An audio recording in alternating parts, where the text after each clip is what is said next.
존경하는 청취자 여러분, 오늘 우리는 시간의 강을 거슬러 올라가 역사상 가장 비범하고도 수수께끼 같은 한 영혼을 만나보고자 합니다. 그녀의 이름은 시에나의 성녀 카타리나.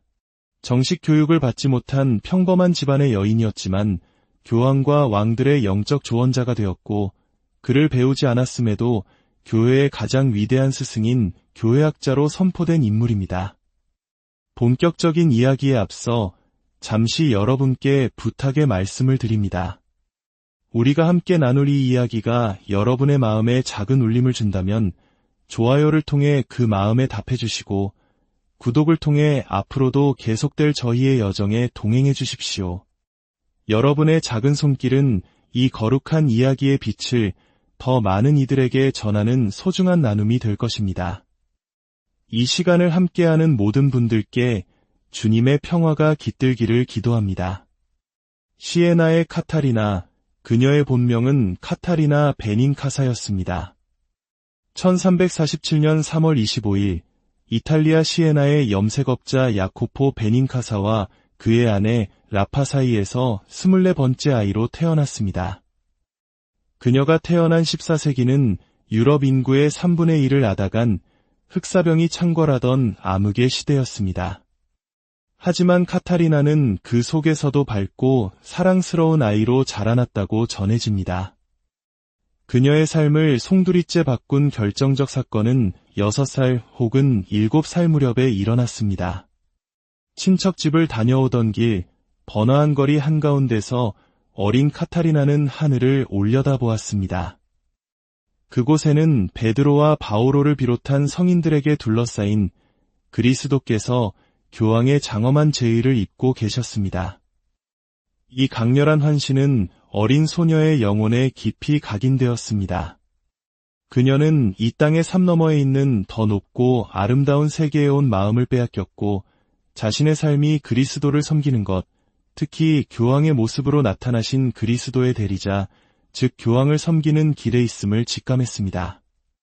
이 환시 이후 카타리나는 하느님께 평생 동정을 지키겠다는 서원을 합니다. 이로 인해 그녀를 결혼시키려던 가족들의 노력은 번번이 좌절되었습니다. 10대 초반, 그녀는 가족의 집 한편에 있는 작은 방에 자신을 가두고 기도와 미사, 그리고 단식에 전념하는 은수자로서의 삶을 시작했습니다.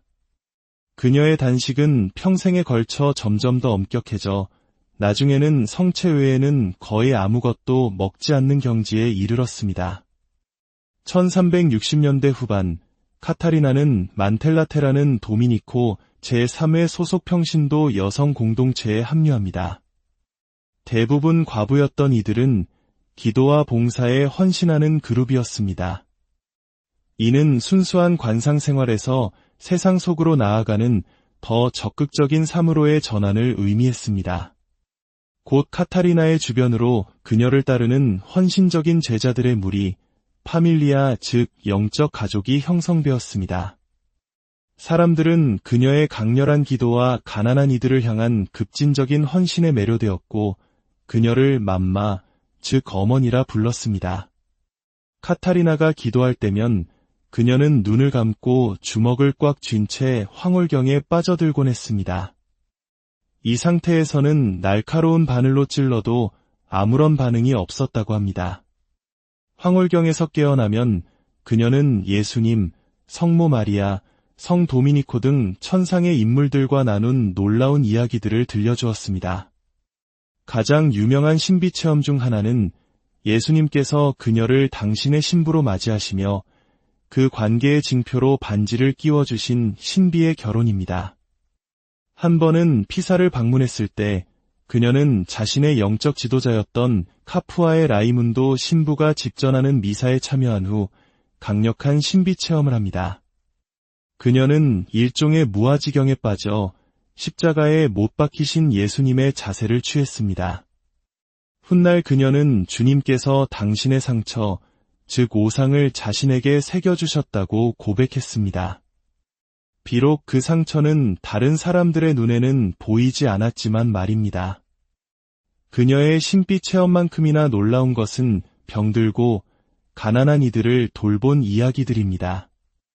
당시 유럽을 휩쓸던 흑사병의 위험을 무릅쓰고 그녀는 수많은 환자들을 돌보았습니다.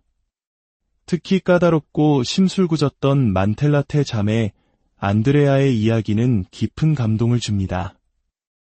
유방암으로 죽어가던 안드레아는 카타리나의 지극한 친절에도 불구하고 늘 그녀를 비난하고 험담을 퍼뜨렸습니다. 어느 날 카타리나는 안드레아의 골마 터진 가슴 상처를 씻어주었습니다. 그 과정이 역겹게 느껴졌지만 그녀는 헌신과 겸손의 표시로 대야에 담긴 더러운 물을 마셨습니다. 훗날 그녀는 그 순간 자신의 갈증이 해소되는 동시에 다시 타올랐다고 말했습니다. 이는 하느님 체험의 무한함을 암시하는 신비주의의 전형적인 표현입니다. 중요한 점은 그녀가 바로 그 자신을 잇는 위대한 사랑의 행위 속에서 그리스도를 발견했다는 사실입니다. 또 다른 인상적인 일화는 사형을 선고받은 젊은이 니콜로 디 툴또와의 만남입니다. 카타리나는 감옥으로 그를 찾아가 위로하며 그의 죽음이 그리스도와의 신비로운 결혼이 될 것이라고 격려했습니다. 그리고 처형장까지 동행하여 신비로운 기도 속에서 그의 머리를 사형 집행인의 칼날 아래 받쳐주고 참수된 그의 머리를 받아 들었습니다. 젊은이가 죽는 순간 카타리나는 그의 영혼이 그리스도의 손에 받아들여지는 것을 보았다고 합니다. 이것이 바로 그녀가 자신의 옷에 튄 피를 씻어내기를 꺼렸던 이유입니다. 카타리나의 글에서 가장 중요한 주제 중 하나는 피입니다. 피는 생명이고 음식이자 음료이며 목욕물이자 영성체입니다. 그녀의 저술에서 피라는 단어는 1800번 이상 등장하며 그녀는 그리스도 보혈의 사도라고 불리기도 했습니다. 그녀에게 피는 하느님 자비의 가장 강력한 상징이었습니다. 어떤 이들은 그녀의 극단적인 행동과 신비 체험을 두고 정신적으로 불안정한 것이 아니냐고 의문을 제기할 수도 있습니다. 하지만 중세 사람들도 제정신이 아닌 사람과 성인을 구분할 줄 알았습니다. 그들은 한 사람의 삶 전체를 통해 그 진실성을 판단했습니다. 카타리나는 비범한 체험을 했지만 그녀의 삶은 놀라운 지성과 일관된 목적의식, 그리고 주변 사람들에게 엄청난 영감을 주는 능력으로 가득 차 있었습니다. 그녀는 광인이 아니라 심오한 영적 체험을 하는 온전한 인격체였습니다. 사람들은 그녀의 삶 전체의 진실성을 보았기에 그녀가 6살 때 보았다는 환시조차도 하느님의 개입으로 받아들였습니다. 카타리나의 사목 활동이 본격적으로 공적인 차원으로 확장된 것은 1375년 그녀가 28세 되던 해였습니다. 당시 교회의 가장 큰 문제는 아비뇽 유수였습니다.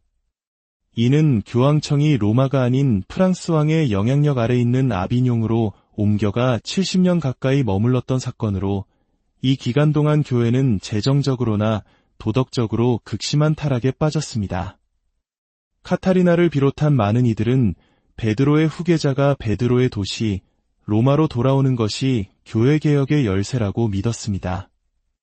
1376년 여름 카타리나는 몇몇 제자들과 함께 아비뇽으로 향했고 교황 그레고리오 11세를 직접 대면했습니다. 글도 모르는 평범한 젊은 여성이 교황을 독대하고 심지어 그의 면전에서 로마로 돌아갈 것을 촉구했다는 사실 자체가 당시 그녀가 누렸던 엄청난 영적 권위를 증명합니다. 놀랍게도 교황은 그녀의 설득에 따라 아비뇽을 떠나 로마로 돌아가기로 결정했습니다. 이는 성녀가 지녔던 경이로운 설득력을 보여주는 사건입니다. 하지만 그레고리오 11세가 로마로 돌아온 지 1년 만에 선종하고 후임으로 우르바노 6세가 선출되면서 상황은 다시 복잡해집니다. 우르바노 6세의 강경한 태도에 반발한 추기경들이 대립교황을 선출해 아비뇽에 머물게 함으로써 교회는 서방교회의 대분열이라는 더 큰 혼란에 빠지게 됩니다. 카타리나는 굳건히 로마의 우르바노 6세 교황을 지지했고 그의 요청으로 1378년 로마로 와서 1380년 선종할 때까지 머물렀습니다. 쇠약해진 건강에도 불구하고 그녀는 매일 로마를 가로질러 성베드로 대성전에서 미사를 봉헌했습니다. 그녀의 마지막 말은 피였다고 전해집니다. 그녀의 삶 전체를 관통했던 그리스도 보혈에 대한 열망이 담긴 유언이었습니다. 그렇다면 어떻게 교육받지 못한 한 여성이 이토록 막강한 영향력을 행사할 수 있었을까요? 오늘날 우리는 대중가수나 스포츠스타, 성공한 사업가에게 주목하지만 14세기 유럽에서 가장 존경받는 인물은 바로 성인이었습니다. 하늘의 세계와 직접적으로 소통하는 사람으로 여겨졌기 때문입니다. 카타리나는 그 누구보다도 천상과 꾸준히 황홀하게 교감하는 인물로 인정받았고 이것이 그녀에게 비할 데 없는 권위를 부여했습니다. 교황 자신조차 그녀의 말을 성령의 목소리로 듣고 순종했던 것입니다. 교황 바오로 6세가 그녀를 교회학자로 선포한 것은 그녀가 진정한 신학자임을 증명합니다. 하지만 그녀의 신학은 학문적이거나 스콜라 철학적인 방식이 아니었습니다. 그녀의 신학은 생생한 이미지와 은유를 통해 전개됩니다. 그녀의 위대한 저서 대화록은 본질적으로 그녀 자신과 하느님 사이의 대화입니다. 어느 날 하느님께서는 그녀에게 이렇게 말씀하셨습니다. 딸아, 너는 내가 누구이며 내가 누구인지 아느냐? 너는 존재하지 않는 자여, 나는 존재하는 자이다. 이는 인간을 폄하하는 말이 아닙니다. 오히려 피조물인 우리와 존재 자체이신 하느님의 관계를 형이상학적으로 정확하게 묘사한 것입니다. 하느님 없이는 우리는 말 그대로 아무것도 아닌 존재입니다. 성경의 말씀처럼 우리는 그분 안에서 살고 움직이며 존재하기 때문입니다. 카타리나는 하느님의 본질을 평화로운 바다에 우리를 그 바다 속의 물고기에 비유했습니다. 이는 하느님과 피조물이 경쟁 관계가 아니라 피조물이 바로 하느님의 자비와 은총 안에서 살아가고 존재함을 보여주는 아름다운 은유입니다. 영성 생활은 하느님의 은총 없이는 시작될 수 없습니다. 하지만 우리는 행동을 통해 그 은총에 협력할 수 있습니다. 카타리나는 그 첫걸음으로 자기 인식의 골방으로 들어갈 것을 권합니다. 이 골방에서 우리는 우리 자신의 비참함과 동시에 하느님의 자녀로서의 존엄성을 발견하게 됩니다. 그녀는 이 과정을 식별이라고 불렀습니다. 모든 영성 생활의 기초는 겸손입니다. 겸손은 교만의 죄를 짓는 아담의 길을 거스르는 것이기 때문입니다. 그리고 영성 생활의 핵심은 바로 사랑, 즉 하느님의 본질인 애덕입니다. 인간의 의지가 하느님을 향해 올바로 향할 때 우리의 마음은 놀랍게도 확장됩니다. 카타리나는 말합니다. 질서 잡힌 사랑은 모든 이의 구원을 추구하며 모든 이를 품을 만큼 마음을 넓게 만든다. 하지만 위대한 사랑의 법칙에는 필연적으로 고통이 따릅니다. 사랑은 자기 자신을 내어주는 것이기에 상실의 아픔을 동반하기 때문입니다. 주님께서 카타리나에게 말씀하셨듯이 사랑이 커질수록 슬픔도 커진다. 이것이 바로 그리스도인들이 예수님의 십자가 순환에 동참하는 이유입니다. 십자가는 지고한 사랑의 행위였기 때문입니다. 카타리나의 영성은 역동적입니다. 우리는 하느님의 사랑을 향해 끊임없이 나아가거나 혹은 뒤로 물러서고 있을 뿐입니다. 영혼은 결코 현재의 상태에 만족할 수 없으며 쉬지 않고 더 높은 차원의 일치를 추구해야 합니다. 그 열쇠는 이기적인 자아의 죽음과 하느님의 뜻과 하나가 되는 의지의 탄생에 있습니다. 그녀는 신비 체험 자체에 집착하는 것을 경계했습니다. 오히려 모든 경우에 하느님의 뜻에 겸손하게 의탁하는 것이 낫다고 가르쳤습니다. 신비 상태의 위대한 특징 중 하나는 에펙타시스, 즉 하느님을 최고로 누리면서도 동시에 하느님을 향한 갈망이 더욱 커지는 상태입니다. 그녀는 이렇게 표현했습니다. 주님, 당신을 소유할수록 더욱 당신을 찾게 되고 당신을 찾고 갈망할수록 더욱 당신을 발견하고 누리게 됩니다. 시에나의 성녀 카타리나는 우리에게 무엇을 남겼을까요? 그녀는 이 세상 너머에 있는 영적 차원의 존재를 생생하게 증언했습니다. 세속주의가 팽배한 우리 시대에 그녀는 우리 눈에 보이는 세계가 전부가 아님을 상기시킵니다.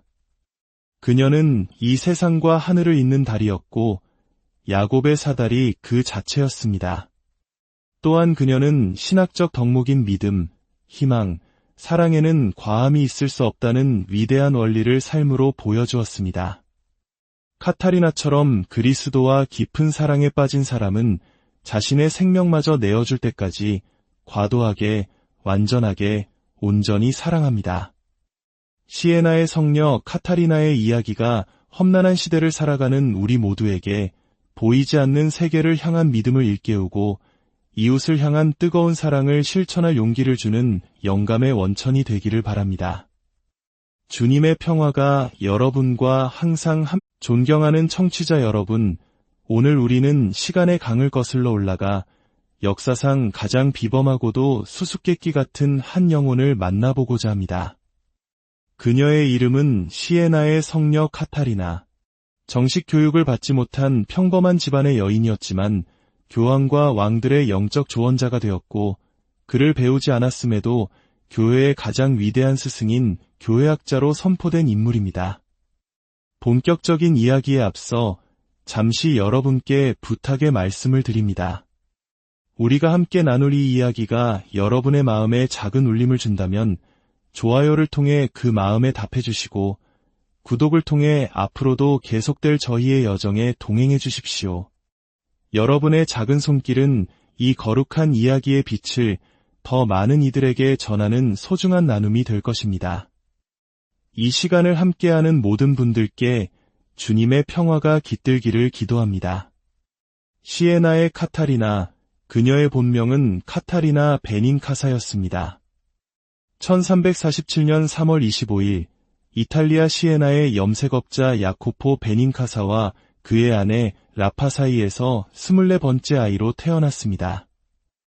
그녀가 태어난 14세기는 유럽 인구의 3분의 1을 앗아간 흑사병이 창궐하던 암흑의 시대였습니다. 하지만 카타리나는 그 속에서도 밝고 사랑스러운 아이로 자라났다고 전해집니다. 그녀의 삶을 송두리째 바꾼 결정적 사건은 6살 혹은 7살 무렵에 일어났습니다. 친척집을 다녀오던 길, 번화한 거리 한가운데서 어린 카타리나는 하늘을 올려다보았습니다. 그곳에는 베드로와 바오로를 비롯한 성인들에게 둘러싸인 그리스도께서 교황의 장엄한 제의를 입고 계셨습니다. 이 강렬한 환신은 어린 소녀의 영혼에 깊이 각인되었습니다. 그녀는 이 땅의 삶 너머에 있는 더 높고 아름다운 세계에 온 마음을 빼앗겼고 자신의 삶이 그리스도를 섬기는 것, 특히 교황의 모습으로 나타나신 그리스도의 대리자, 즉 교황을 섬기는 길에 있음을 직감했습니다. 이 환시 이후 카타리나는 하느님께 평생 동정을 지키겠다는 서원을 합니다. 이로 인해 그녀를 결혼시키려던 가족들의 노력은 번번이 좌절되었습니다. 10대 초반, 그녀는 가족의 집 한편에 있는 작은 방에 자신을 가두고 기도와 미사, 그리고 단식에 전념하는 은수자로서의 삶을 시작했습니다. 그녀의 단식은 평생에 걸쳐 점점 더 엄격해져 나중에는 성체 외에는 거의 아무것도 먹지 않는 경지에 이르렀습니다. 1360년대 후반, 카타리나는 만텔라테라는 도미니코 제3회 소속 평신도 여성 공동체에 합류합니다. 대부분 과부였던 이들은 기도와 봉사에 헌신하는 그룹이었습니다. 이는 순수한 관상 생활에서 세상 속으로 나아가는 더 적극적인 삶으로의 전환을 의미했습니다. 곧 카타리나의 주변으로 그녀를 따르는 헌신적인 제자들의 무리, 파밀리아 즉 영적 가족이 형성되었습니다. 사람들은 그녀의 강렬한 기도와 가난한 이들을 향한 급진적인 헌신에 매료되었고 그녀를 맘마, 즉 어머니라 불렀습니다. 카타리나가 기도할 때면 그녀는 눈을 감고 주먹을 꽉 쥔 채 황홀경에 빠져들곤 했습니다. 이 상태에서는 날카로운 바늘로 찔러도 아무런 반응이 없었다고 합니다. 황홀경에서 깨어나면 그녀는 예수님, 성모 마리아, 성 도미니코 등 천상의 인물들과 나눈 놀라운 이야기들을 들려주었습니다. 가장 유명한 신비 체험 중 하나는 예수님께서 그녀를 당신의 신부로 맞이하시며 그 관계의 징표로 반지를 끼워주신 신비의 결혼입니다. 한 번은 피사를 방문했을 때 그녀는 자신의 영적 지도자였던 카푸아의 라이문도 신부가 집전하는 미사에 참여한 후 강력한 신비 체험을 합니다. 그녀는 일종의 무아지경에 빠져 십자가에 못 박히신 예수님의 자세를 취했습니다. 훗날 그녀는 주님께서 당신의 상처, 즉 오상을 자신에게 새겨주셨다고 고백했습니다. 비록 그 상처는 다른 사람들의 눈에는 보이지 않았지만 말입니다. 그녀의 신비 체험만큼이나 놀라운 것은 병들고 가난한 이들을 돌본 이야기들입니다. 당시 유럽을 휩쓸던 흑사병의 위험을 무릅쓰고 그녀는 수많은 환자들을 돌보았습니다. 특히 까다롭고 심술궂었던 만텔라테 자매 안드레아의 이야기는 깊은 감동을 줍니다. 유방암으로 죽어가던 안드레아는 카타리나의 지극한 친절에도 불구하고 늘 그녀를 비난하고 험담을 퍼뜨렸습니다. 어느 날 카타리나는 안드레아의 골마 터진 가슴 상처를 씻어주었습니다. 그 과정이 역겹게 느껴졌지만 그녀는 헌신과 겸손의 표시로 대야에 담긴 더러운 물을 마셨습니다. 훗날 그녀는 그 순간 자신의 갈증이 해소되는 동시에 다시 타올랐다고 말했습니다.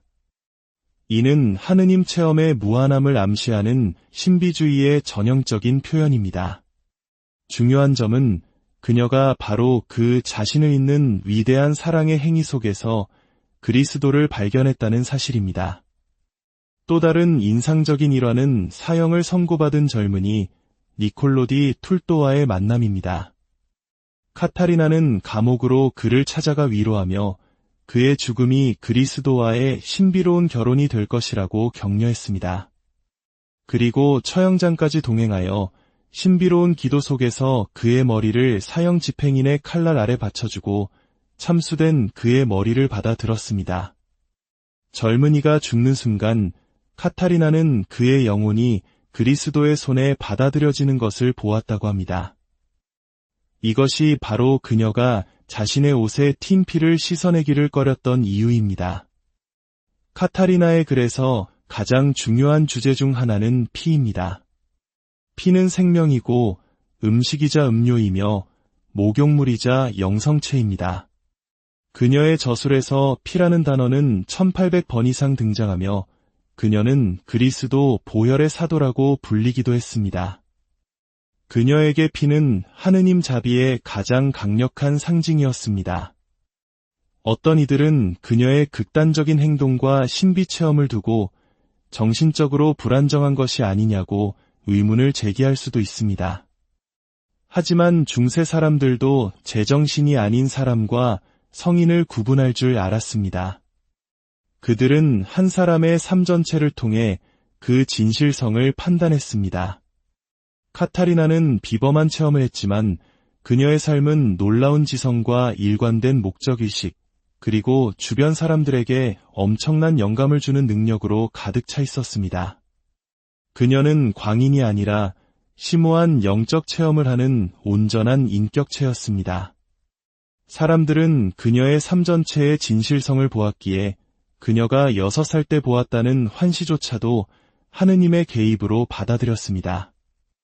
카타리나의 사목 활동이 본격적으로 공적인 차원으로 확장된 것은 1375년 그녀가 28세 되던 해였습니다.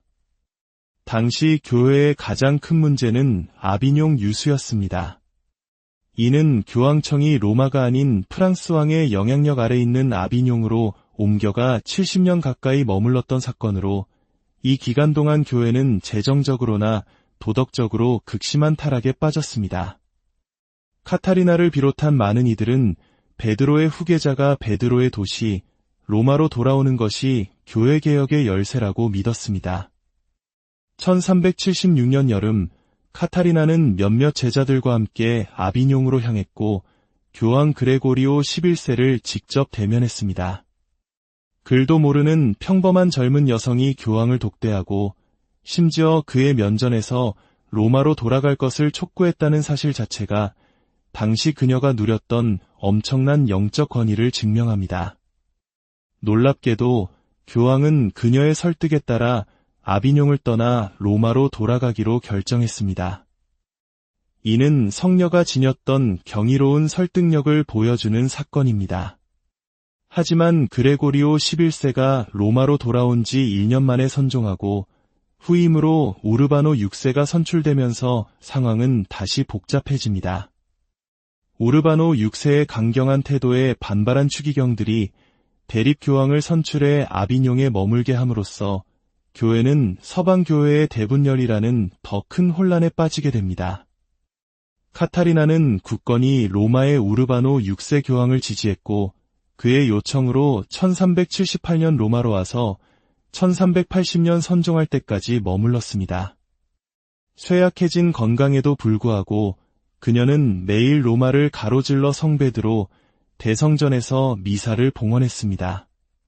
그녀의 마지막 말은 피였다고 전해집니다. 그녀의 삶 전체를 관통했던 그리스도 보혈에 대한 열망이 담긴 유언이었습니다. 그렇다면 어떻게 교육받지 못한 한 여성이 이토록 막강한 영향력을 행사할 수 있었을까요? 오늘날 우리는 대중가수나 스포츠스타, 성공한 사업가에게 주목하지만 14세기 유럽에서 가장 존경받는 인물은 바로 성인이었습니다. 하늘의 세계와 직접적으로 소통하는 사람으로 여겨졌기 때문입니다. 카타리나는 그 누구보다도 천상과 꾸준히 황홀하게 교감하는 인물로 인정받았고 이것이 그녀에게 비할 데 없는 권위를 부여했습니다. 교황 자신조차 그녀의 말을 성령의 목소리로 듣고 순종했던 것입니다. 교황 바오로 6세가 그녀를 교회학자로 선포한 것은 그녀가 진정한 신학자임을 증명합니다. 하지만 그녀의 신학은 학문적이거나 스콜라 철학적인 방식이 아니었습니다. 그녀의 신학은 생생한 이미지와 은유를 통해 전개됩니다. 그녀의 위대한 저서 대화록은 본질적으로 그녀 자신과 하느님 사이의 대화입니다. 어느 날 하느님께서는 그녀에게 이렇게 말씀하셨습니다. 딸아, 너는 내가 누구이며 내가 누구인지 아느냐? 너는 존재하지 않는 자여, 나는 존재하는 자이다. 이는 인간을 폄하하는 말이 아닙니다. 오히려 피조물인 우리와 존재 자체이신 하느님의 관계를 형이상학적으로 정확하게 묘사한 것입니다. 하느님 없이는 우리는 말 그대로 아무것도 아닌 존재입니다. 성경의 말씀처럼 우리는 그분 안에서 살고 움직이며 존재하기 때문입니다. 카타리나는 하느님의 본질을 평화로운 바다에 우리를 그 바다 속의 물고기에 비유했습니다. 이는 하느님과 피조물이 경쟁 관계가 아니라 피조물이 바로 하느님의 자비와 은총 안에서 살아가고 존재함을 보여주는 아름다운 은유입니다. 영성 생활은 하느님의 은총 없이는 시작될 수 없습니다. 하지만 우리는 행동을 통해 그 은총에 협력할 수 있습니다. 카타리나는 그 첫걸음으로 자기 인식의 골방으로 들어갈 것을 권합니다. 이 골방에서 우리는 우리 자신의 비참함과 동시에 하느님의 자녀로서의 존엄성을 발견하게 됩니다. 그녀는 이 과정을 식별이라고 불렀습니다. 모든 영성 생활의 기초는 겸손입니다. 겸손은 교만의 죄를 짓는 아담의 길을 거스르는 것이기 때문입니다. 그리고 영성 생활의 핵심은 바로 사랑, 즉 하느님의 본질인 애덕입니다. 인간의 의지가 하느님을 향해 올바로 향할 때 우리의 마음은 놀랍게도 확장됩니다. 카타리나는 말합니다. 질서 잡힌 사랑은 모든 이의 구원을 추구하며 모든 이를 품을 만큼 마음을 넓게 만든다. 하지만 위대한 사랑의 법칙에는 필연적으로 고통이 따릅니다. 사랑은 자기 자신을 내어주는 것이기에 상실의 아픔을 동반하기 때문입니다. 주님께서 카타리나에게 말씀하셨듯이 사랑이 커질수록 슬픔도 커진다. 이것이 바로 그리스도인들이 예수님의 십자가 순환에 동참하는 이유입니다. 십자가는 지고한 사랑의 행위였기 때문입니다. 카타리나의 영성은 역동적입니다. 우리는 하느님의 사랑을 향해 끊임없이 나아가거나 혹은 뒤로 물러서고 있을 뿐입니다. 영혼은 결코 현재의 상태에 만족할 수 없으며 쉬지 않고 더 높은 차원의 일치를 추구해야 합니다. 그 열쇠는 이기적인 자아의 죽음과 하느님의 뜻과 하나가 되는 의지의 탄생에 있습니다. 그녀는 신비 체험 자체에 집착하는 것을 경계했습니다. 오히려 모든 경우에 하느님의 뜻에 겸손하게 의탁하는 것이 낫다고 가르쳤습니다. 신비 상태의 위대한 특징 중 하나는 에펙타시스, 즉 하느님을 최고로 누리면서도 동시에 하느님을 향한 갈망이 더욱 커지는 상태입니다.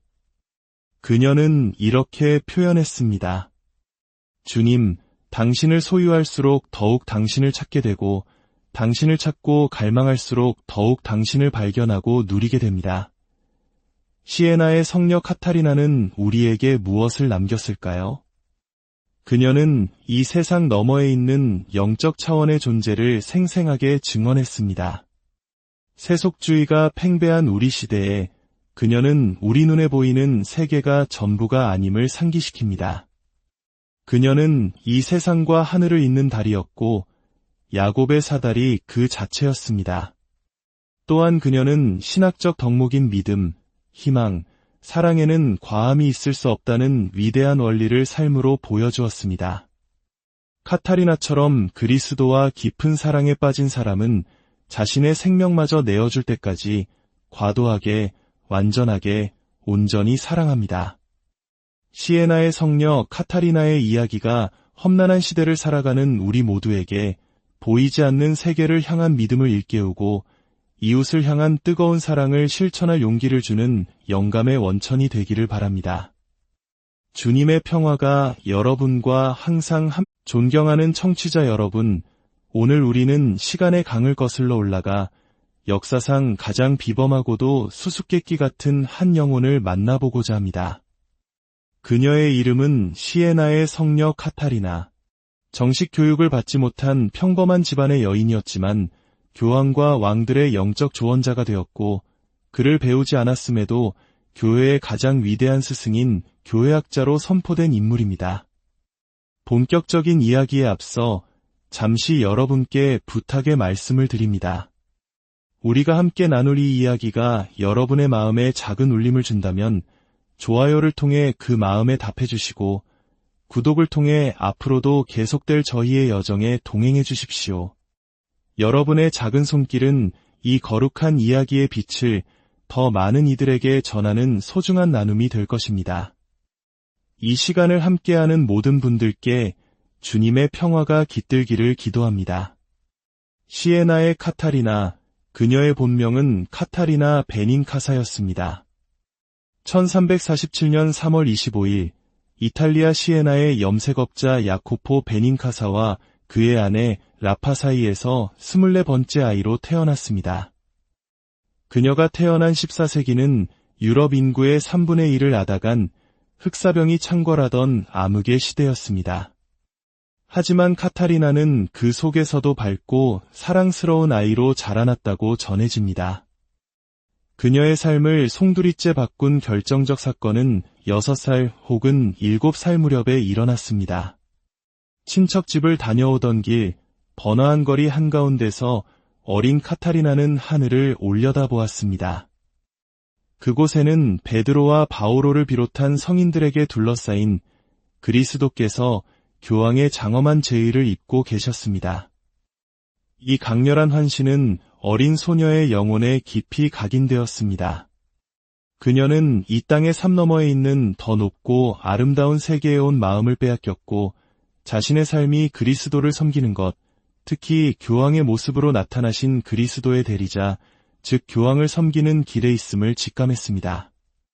이 환시 이후 카타리나는 하느님께 평생 동정을 지키겠다는 서원을 합니다. 이로 인해 그녀를 결혼시키려던 가족들의 노력은 번번이 좌절되었습니다. 10대 초반 그녀는 가족의 집 한편에 있는 작은 방에 자신을 가두고 기도와 미사, 그리고 단식에 전념하는 은수자로서의 삶을 시작했습니다. 그녀의 단식은 평생에 걸쳐 점점 더 엄격해져 나중에는 성체 외에는 거의 아무것도 먹지 않는 경지에 이르렀습니다. 1360년대 후반 카타리나는 만텔라테라는 도미니코 제3회 소속 평신도 여성 공동체에 합류합니다. 대부분 과부였던 이들은 기도와 봉사에 헌신하는 그룹이었습니다. 이는 순수한 관상 생활에서 세상 속으로 나아가는 더 적극적인 삶으로의 전환을 의미했습니다. 곧 카타리나의 주변으로 그녀를 따르는 헌신적인 제자들의 무리, 파밀리아 즉 영적 가족이 형성되었습니다. 사람들은 그녀의 강렬한 기도와 가난한 이들을 향한 급진적인 헌신에 매료되었고 그녀를 맘마 즉 어머니라 불렀습니다. 카타리나가 기도할 때면 그녀는 눈을 감고 주먹을 꽉 쥔 채 황홀경에 빠져들곤 했습니다. 이 상태에서는 날카로운 바늘로 찔러도 아무런 반응이 없었다고 합니다. 황홀경에서 깨어나면 그녀는 예수님, 성모 마리아, 성 도미니코 등 천상의 인물들과 나눈 놀라운 이야기들을 들려주었습니다. 가장 유명한 신비 체험 중 하나는 예수님께서 그녀를 당신의 신부로 맞이하시며 그 관계의 징표로 반지를 끼워주신 신비의 결혼입니다. 한 번은 피사를 방문했을 때 그녀는 자신의 영적 지도자였던 카푸아의 라이문도 신부가 집전하는 미사에 참여한 후 강력한 신비 체험을 합니다. 그녀는 일종의 무아지경에 빠져 십자가에 못 박히신 예수님의 자세를 취했습니다. 훗날 그녀는 주님께서 당신의 상처, 즉 오상을 자신에게 새겨주셨다고 고백했습니다. 비록 그 상처는 다른 사람들의 눈에는 보이지 않았지만 말입니다. 그녀의 신비 체험만큼이나 놀라운 것은 병들고 가난한 이들을 돌본 이야기들입니다. 당시 유럽을 휩쓸던 흑사병의 위험을 무릅쓰고 그녀는 수많은 환자들을 돌보았습니다.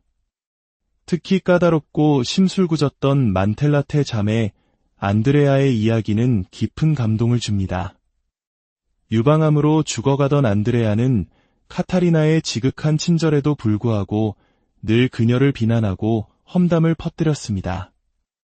어느 날 카타리나는 안드레아의 골마 터진 가슴 상처를 씻어주었습니다. 그 과정이 역겹게 느껴졌지만 그녀는 헌신과 겸손의 표시로 대야에 담긴 더러운 물을 마셨습니다. 훗날 그녀는 그 순간 자신의 갈증이 해소되는 동시에 다시 타올랐다고 말했습니다. 이는 하느님 체험의 무한함을 암시하는 신비주의의 전형적인 표현입니다. 중요한 점은 그녀가 바로 그 자신을 잇는 위대한 사랑의 행위 속에서 그리스도를 발견했다는 사실입니다. 또 다른 인상적인 일화는 사형을 선고받은 젊은이 니콜로 디 툴또와의 만남입니다. 카타리나는 감옥으로 그를 찾아가 위로하며 그의 죽음이 그리스도와의 신비로운 결혼이 될 것이라고 격려했습니다. 그리고 처형장까지 동행하여 신비로운 기도 속에서 그의 머리를 사형 집행인의 칼날 아래 받쳐주고 참수된 그의 머리를 받아 들었습니다. 젊은이가 죽는 순간 카타리나는 그의 영혼이 그리스도의 손에 받아들여지는 것을 보았다고 합니다. 이것이 바로 그녀가 자신의 옷에 튄 피를 씻어내기를 꺼렸던 이유입니다. 카타리나의 글에서 가장 중요한 주제 중 하나는 피입니다. 피는 생명이고 음식이자 음료이며 목욕물이자 영성체입니다. 그녀의 저술에서 피라는 단어는 1800번 이상 등장하며 그녀는 그리스도 보혈의 사도라고 불리기도 했습니다. 그녀에게 피는 하느님 자비의 가장 강력한 상징이었습니다. 어떤 이들은 그녀의 극단적인 행동과 신비 체험을 두고 정신적으로 불안정한 것이 아니냐고 의문을 제기할 수도 있습니다. 하지만 중세 사람들도 제정신이 아닌 사람과 성인을 구분할 줄 알았습니다. 그들은 한 사람의 삶 전체를 통해 그 진실성을 판단했습니다. 카타리나는 비범한 체험을 했지만 그녀의 삶은 놀라운 지성과 일관된 목적의식, 그리고 주변 사람들에게 엄청난 영감을 주는 능력으로 가득 차 있었습니다. 그녀는 광인이 아니라 심오한 영적 체험을 하는 온전한 인격체였습니다. 사람들은 그녀의 삶 전체의 진실성을 보았기에 그녀가 6살 때 보았다는 환시조차도 하느님의 개입으로 받아들였습니다. 카타리나의 사목 활동이 본격적으로 공적인 차원으로 확장된 것은 1375년 그녀가 28세 되던 해였습니다. 당시 교회의 가장 큰 문제는 아비뇽 유수였습니다. 이는 교황청이 로마가 아닌 프랑스 왕의 영향력 아래 있는 아비뇽으로 옮겨가 70년 가까이 머물렀던 사건으로 이 기간 동안 교회는 재정적으로나 도덕적으로 극심한 타락에 빠졌습니다. 카타리나를 비롯한 많은 이들은 베드로의 후계자가 베드로의 도시 로마로 돌아오는 것이 교회 개혁의 열쇠라고 믿었습니다. 1376년 여름 카타리나는 몇몇 제자들과 함께 아비뇽으로 향했고 교황 그레고리오 11세를 직접 대면했습니다. 글도 모르는 평범한 젊은 여성이 교황을 독대하고 심지어 그의 면전에서 로마로 돌아갈 것을 촉구했다는 사실 자체가 당시 그녀가 누렸던 엄청난 영적 권위를 증명합니다. 놀랍게도 교황은 그녀의 설득에 따라 아비뇽을 떠나 로마로 돌아가기로 결정했습니다. 이는 성녀가 지녔던 경이로운 설득력을 보여주는 사건입니다. 하지만 그레고리오 11세가 로마로 돌아온 지 1년 만에 선종하고 후임으로 우르바노 6세가 선출되면서 상황은 다시 복잡해집니다. 우르바노 6세의 강경한 태도에 반발한 추기경들이 대립교황을 선출해 아비뇽에 머물게 함으로써 교회는 서방교회의 대분열이라는 더 큰 혼란에 빠지게 됩니다. 카타리나는 굳건히 로마의 우르바노 6세 교황을 지지했고 그의 요청으로 1378년 로마로 와서 1380년 선종할 때까지 머물렀습니다. 쇠약해진 건강에도 불구하고 그녀는 매일 로마를 가로질러 성베드로 대성전에서 미사를 봉헌했습니다. 그녀의 마지막 말은 피였다고 전해집니다. 그녀의 삶 전체를 관통했던 그리스도 보혈에 대한 열망이 담긴 유언이었습니다. 그렇다면 어떻게 교육받지 못한 한 여성이 이토록 막강한 영향력을 행사할 수 있었을까요? 오늘날 우리는 대중가수나 스포츠스타, 성공한 사업가에게 주목하지만 14세기 유럽에서 가장 존경받는 인물은 바로 성인이었습니다. 하늘의 세계와 직접적으로 소통하는 사람으로 여겨졌기 때문입니다. 카타리나는 그 누구보다도 천상과 꾸준히 황홀하게 교감하는 인물로 인정받았고 이것이 그녀에게 비할 데 없는 권위를 부여했습니다. 교황 자신조차 그녀의 말을 성령의 목소리로 듣고 순종했던 것입니다. 교황 바오로 6세가 그녀를 교회학자로 선포한 것은 그녀가 진정한 신학자임을 증명합니다. 하지만 그녀의 신학은 학문적이거나 스콜라 철학적인 방식이 아니었습니다. 그녀의 신학은 생생한 이미지와 은유를 통해 전개됩니다. 그녀의 위대한 저서 대화록은 본질적으로 그녀 자신과 하느님 사이의 대화입니다. 어느 날 하느님께서는 그녀에게 이렇게 말씀하셨습니다. 딸아, 너는 내가 누구이며 내가 누구인지 아느냐? 너는 존재하지 않는 자여, 나는 존재하는 자이다. 이는 인간을 폄하하는 말이 아닙니다. 오히려 피조물인 우리와 존재 자체이신 하느님의 관계를 형이상학적으로 정확하게 묘사한 것입니다. 하느님 없이는 우리는 말 그대로 아무것도 아닌 존재입니다. 성경의 말씀처럼 우리는 그분 안에서 살고 움직이며 존재하기 때문입니다. 카타리나는 하느님의 본질을 평화로운 바다에, 우리를 그 바다 속의 물고기에 비유했습니다. 이는 하느님과 피조물이 경쟁 관계가 아니라 피조물이 바로 하느님의 자비와 은총 안에서 살아가고 존재함을 보여주는 아름다운 은유입니다.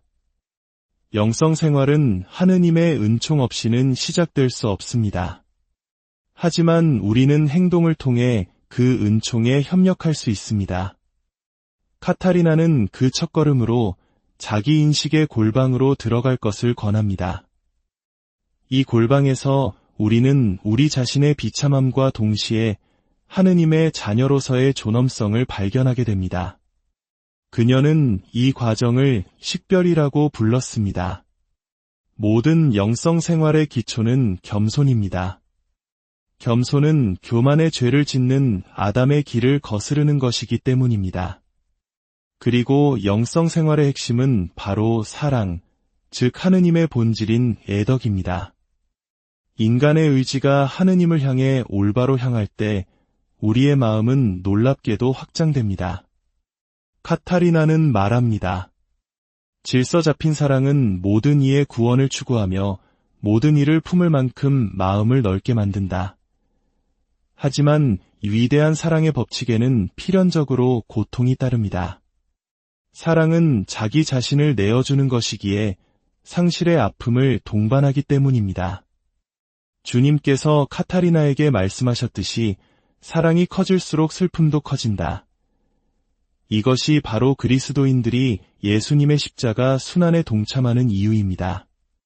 십자가는 지고한 사랑의 행위였기 때문입니다. 카타리나의 영성은 역동적입니다. 우리는 하느님의 사랑을 향해 끊임없이 나아가거나 혹은 뒤로 물러서고 있을 뿐입니다. 영혼은 결코 현재의 상태에 만족할 수 없으며 쉬지 않고 더 높은 차원의 일치를 추구해야 합니다. 그 열쇠는 이기적인 자아의 죽음과 하느님의 뜻과 하나가 되는 의지의 탄생에 있습니다. 그녀는 신비 체험 자체에 집착하는 것을 경계했습니다. 오히려 모든 경우에 하느님의 뜻에 겸손하게 의탁하는 것이 낫다고 가르쳤습니다. 신비 상태의 위대한 특징 중 하나는 에펙타시스, 즉 하느님을 최고로 누리면서도 동시에 하느님을 향한 갈망이 더욱 커지는 상태입니다. 그녀는 이렇게 표현했습니다. 주님, 당신을 소유할수록 더욱 당신을 찾게 되고 당신을 찾고 갈망할수록 더욱 당신을 발견하고 누리게 됩니다.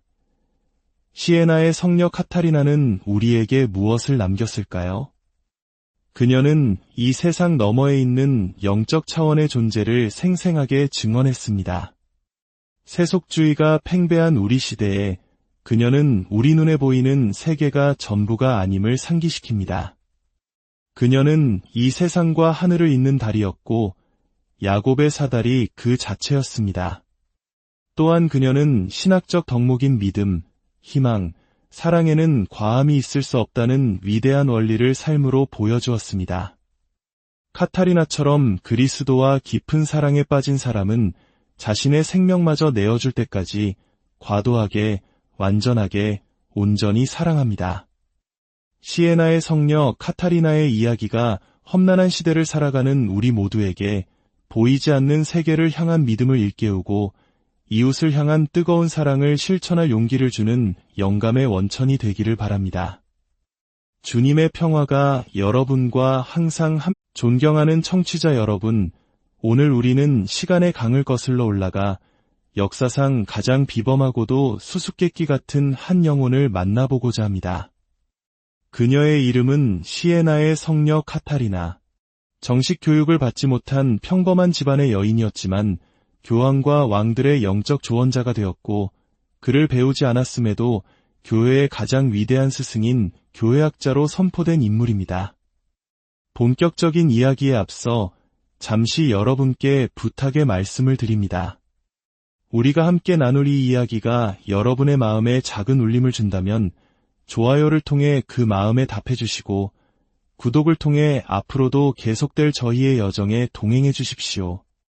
여러분의 작은 손길은 이 거룩한 이야기의 빛을 더 많은 이들에게 전하는 소중한 나눔이 될 것입니다. 이 시간을 함께하는 모든 분들께 주님의 평화가 깃들기를 기도합니다. 시에나의 카타리나, 그녀의 본명은 카타리나 베닌카사였습니다. 1347년 3월 25일, 이탈리아 시에나의 염색업자 야코포 베닌카사와 그의 아내 라파 사이에서 24번째 아이로 태어났습니다. 그녀가 태어난 14세기는 유럽 인구의 3분의 1을 앗아간 흑사병이 창궐하던 암흑의 시대였습니다. 하지만 카타리나는 그 속에서도 밝고 사랑스러운 아이로 자라났다고 전해집니다. 그녀의 삶을 송두리째 바꾼 결정적 사건은 6살 혹은 7살 무렵에 일어났습니다. 친척집을 다녀오던 길, 번화한 거리 한가운데서 어린 카타리나는 하늘을 올려다보았습니다. 그곳에는 베드로와 바오로를 비롯한 성인들에게 둘러싸인 그리스도께서 교황의 장엄한 제의를 입고 계셨습니다. 이 강렬한 환신은 어린 소녀의 영혼에 깊이 각인되었습니다. 그녀는 이 땅의 삶 너머에 있는 더 높고 아름다운 세계에 온 마음을 빼앗겼고, 자신의 삶이 그리스도를 섬기는 것, 특히 교황의 모습으로 나타나신 그리스도의 대리자, 즉 교황을 섬기는 길에 있음을 직감했습니다. 이 환시 이후 카타리나는 하느님께 평생 동정을 지키겠다는 서원을 합니다. 이로 인해 그녀를 결혼시키려던 가족들의 노력은 번번이 좌절되었습니다. 10대 초반, 그녀는 가족의 집 한편에 있는 작은 방에 자신을 가두고 기도와 미사, 그리고 단식에 전념하는 은수자로서의 삶을 시작했습니다. 그녀의 단식은 평생에 걸쳐 점점 더 엄격해져 나중에는 성체 외에는 거의 아무것도 먹지 않는 경지에 이르렀습니다. 1360년대 후반, 카타리나는 만텔라테라는 도미니코 제3회 소속 평신도 여성 공동체에 합류합니다. 대부분 과부였던 이들은 기도와 봉사에 헌신하는 그룹이었습니다. 이는 순수한 관상 생활에서 세상 속으로 나아가는 더 적극적인 삶으로의 전환을 의미했습니다. 곧 카타리나의 주변으로 그녀를 따르는 헌신적인 제자들의 무리, 파밀리아 즉 영적 가족이 형성되었습니다. 사람들은 그녀의 강렬한 기도와 가난한 이들을 향한 급진적인 헌신에 매료되었고, 그녀를 맘마, 즉 어머니라 불렀습니다. 카타리나가 기도할 때면 그녀는 눈을 감고 주먹을 꽉 쥔 채 황홀경에 빠져들곤 했습니다. 이 상태에서는 날카로운 바늘로 찔러도 아무런 반응이 없었다고 합니다. 황홀경에서 깨어나면 그녀는 예수님, 성모 마리아, 성 도미니코 등 천상의 인물들과 나눈 놀라운 이야기들을 들려주었습니다. 가장 유명한 신비 체험 중 하나는 예수님께서 그녀를 당신의 신부로 맞이하시며 그 관계의 징표로 반지를 끼워주신 신비의 결혼입니다. 한 번은 피사를 방문했을 때 그녀는 자신의 영적 지도자였던 카푸아의 라이문도 신부가 집전하는 미사에 참여한 후 강력한 신비 체험을 합니다. 그녀는 일종의 무아지경에 빠져 십자가에 못 박히신 예수님의 자세를 취했습니다. 훗날 그녀는 주님께서 당신의 상처, 즉 오상을 자신에게 새겨주셨다고 고백했습니다. 비록 그 상처는 다른 사람들의 눈에는 보이지 않았지만 말입니다. 그녀의 신비 체험만큼이나 놀라운 것은 병들고 가난한 이들을 돌본 이야기들입니다. 당시 유럽을 휩쓸던 흑사병의 위험을 무릅쓰고 그녀는 수많은 환자들을 돌보았습니다. 특히 까다롭고 심술궂었던 만텔라테 자매 안드레아의 이야기는 깊은 감동을 줍니다. 유방암으로 죽어가던 안드레아는 카타리나의 지극한 친절에도 불구하고 늘 그녀를 비난하고 험담을 퍼뜨렸습니다. 어느 날 카타리나는 안드레아의 골마 터진 가슴 상처를 씻어주었습니다. 그 과정이 역겹게 느껴졌지만 그녀는 헌신과 겸손의 표시로 대야에 담긴 더러운 물을 마셨습니다. 훗날 그녀는 그 순간 자신의 갈증이 해소되는 동시에 다시 타올랐다고 말했습니다. 이는 하느님 체험의 무한함을 암시하는 신비주의의 전형적인 표현입니다. 중요한 점은 그녀가 바로 그 자신을 잇는 위대한 사랑의 행위 속에서 그리스도를 발견했다는 사실입니다.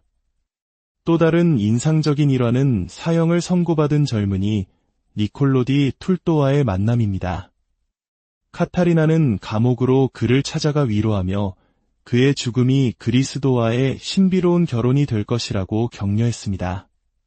그리고 처형장까지 동행하여 신비로운 기도 속에서 그의 머리를 사형 집행인의 칼날 아래 받쳐주고 참수된 그의 머리를 받아 들었습니다. 젊은이가 죽는 순간 카타리나는 그의 영혼이 그리스도의 손에 받아들여지는 것을 보았다고 합니다. 이것이 바로 그녀가 자신의 옷에 튄 피를 씻어내기를 꺼렸던 이유입니다. 카타리나의 글에서 가장 중요한 주제 중 하나는 피입니다. 피는 생명이고 음식이자 음료이며 목욕물이자 영성체입니다.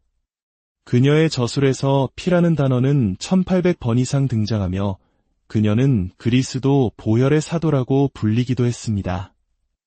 그녀에게 피는 하느님 자비의 가장 강력한 상징이었습니다.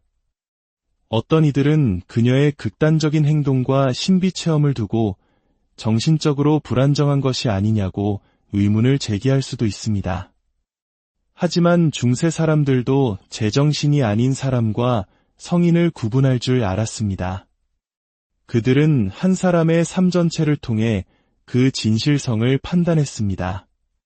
카타리나는 비범한 체험을 했지만 그녀의 삶은 놀라운 지성과 일관된 목적의식, 그리고 주변 사람들에게 엄청난 영감을 주는 능력으로 가득 차 있었습니다.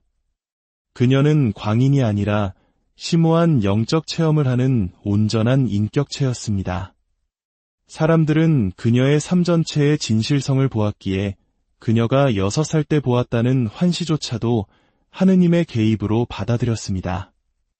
카타리나의 사목 활동이 본격적으로 공적인 차원으로 확장된 것은 1375년 그녀가 28세 되던 해였습니다. 당시 교회의 가장 큰 문제는 아비뇽 유수였습니다. 이는 교황청이 로마가 아닌 프랑스 왕의 영향력 아래 있는 아비뇽으로 옮겨가 70년 가까이 머물렀던 사건으로 이 기간 동안 교회는 재정적으로나 도덕적으로 극심한 타락에 빠졌습니다. 카타리나를 비롯한 많은 이들은 베드로의 후계자가 베드로의 도시 로마로 돌아오는 것이 교회 개혁의 열쇠라고 믿었습니다. 1376년 여름 카타리나는 몇몇 제자들과 함께 아비뇽으로 향했고 교황 그레고리오 11세를 직접 대면했습니다. 글도 모르는 평범한 젊은 여성이 교황을 독대하고 심지어 그의 면전에서 로마로 돌아갈 것을 촉구했다는 사실 자체가 당시 그녀가 누렸던 엄청난 영적 권위를 증명합니다. 놀랍게도 교황은 그녀의 설득에 따라 아비뇽을 떠나 로마로 돌아가기로 결정했습니다. 이는 성녀가 지녔던 경이로운 설득력을 보여주는 사건입니다. 하지만 그레고리오 11세가 로마로 돌아온 지 1년 만에 선종하고 후임으로 우르바노 6세가 선출되면서 상황은 다시 복잡해집니다. 우르바노 6세의 강경한 태도에 반발한 추기경들이 대립교황을 선출해 아비뇽에 머물게 함으로써 교회는 서방교회의 대분열이라는 더 큰 혼란에 빠지게 됩니다. 카타리나는 굳건히 로마의 우르바노 6세 교황을 지지했고 그의 요청으로 1378년 로마로 와서 1380년 선종할 때까지 머물렀습니다. 쇠약해진 건강에도 불구하고 그녀는 매일 로마를 가로질러 성베드로 대성전에서 미사를 봉헌했습니다. 그녀의 마지막 말은 피였다고 전해집니다. 그녀의 삶 전체를